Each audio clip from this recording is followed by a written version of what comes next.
कामगार की रोबोट? 8 तास काय आपण कामगार आहोत की बॅटरीवर चालणारी यंत्र? Sunday Monday day night boss म्हणतो काम करा. कायद्याला काय, तो पंखा लावून झोपलेला आहे बहुतेक. ही रील सेव्ह करा, आपल्या चॅनलला सबस्क्राईब करा, कारण आता फक्त काम नाही, हक्काचाही आवाज द्यायचा. कंपनी हवी तितकी ओव्हरटाईम ड्युटी घेऊ शकते. कायद्याने काही बंधन नाही. 10 ते 12 तास काम करायला काही हरकत नाही. हे साफ चुकीचं आहे. खरं तर हा समजच पूर्णपणे चुकीचा आहे. फॅक्टरीज ऍक्ट 1948 व शॉप अँड एस्टॅब्लिश ऍक्ट नुसार कामगारांकडून 8 तासापेक्षा अधिक काम करून घेणं हे बेकायदेशीर आहे. जर योग्य ओव्हरटाईम वेतन दिले गेलं नाही तर हे शोषण ठरतं. ओव्हरटाईम वेतन हे दुप्पट दराने द्यावं लागेलच.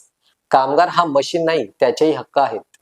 कामगारांनो, कामाच्या वेळेचं बंधन ठरलेलं आहे. त्या पलीकडे घेतलं जाणारं काम आणि दिले जाणारे ओव्हरटाईम कायद्याविरुद्ध आहे. कामगार कायदा घराघरात मोहिमेत सामील व्हा. ही रील सेव्ह करा, शेअर करा आणि तुमच्यापर्यंत इतरांपर्यंत ही पोहोचवा.